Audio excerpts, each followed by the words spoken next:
Up on Batulo Road in Dedido, next to DPW's solid waste transfer station, is a locked gate. Closed, says the sign. Behind it, a junkyard, originally licensed to Huamei, which reportedly transferred it to Balli Steel. Next door, another junkyard, operated by Global Recycling. And all the land controlled by these companies, full of junk, is your land, GovGuam land, controlled by the Chamorro Land Trust Commission. And CLTC Director Jesse Garcia says none of these companies pay anything for occupying this public land. They're all on Chamorro Land Trust property. Are they paying any lease payments now to CLTC? At this point in time, through my research, there's no payments being made. There was an authorization that was given to them from a previous administrator from the Chamorro Land Trust. And, so you're not getting any money from the leases for those three companies? As far as my research shows, there's no money coming in from those recycling companies. Those guys are squatting.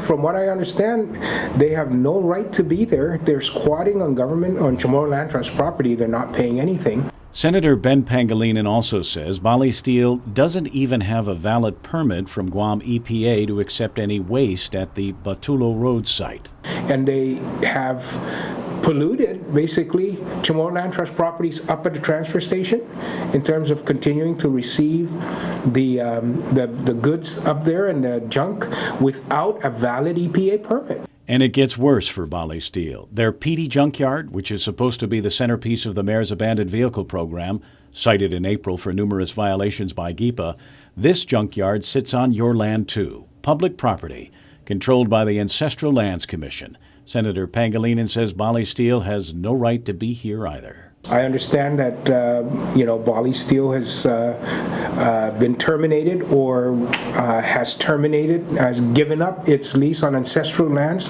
down at the Port Authority by Potts Junction there, by Polaris Point, that they owe money to the ancestral lands. Bottom line, says Pangilinan, Balli Steel may have a GovGuam contract to collect the junks under the abandoned vehicle program, but he says they have no valid place to put it. They got a contract, yet they have violated, they have no place to put the junk that is approved by EPA and permitted by EPA to safeguard our environment that is within their control. Pangilinan says that the CLTC has the power to evict Balli Steel and Global Recycling from the Batulo properties. There's nothing to prevent the Chamorro Land Trust right now from evicting those people and forcing them off the property, because they have no valid lease, no valid license to be there. But Garcia responds, if they evict Balli and Global, the CLTC would be stuck with a big mess. There's junk up there, there's metallic waste, white goods and other stuff up on the lots. If the commission today was to tell them to stop and they say, I want to get out of the business, who's going to end up cleaning it up? It would be Chamorro Land Trust, because it's the Chamorro Land Trust property. Kevin Kerrigan, PNC News.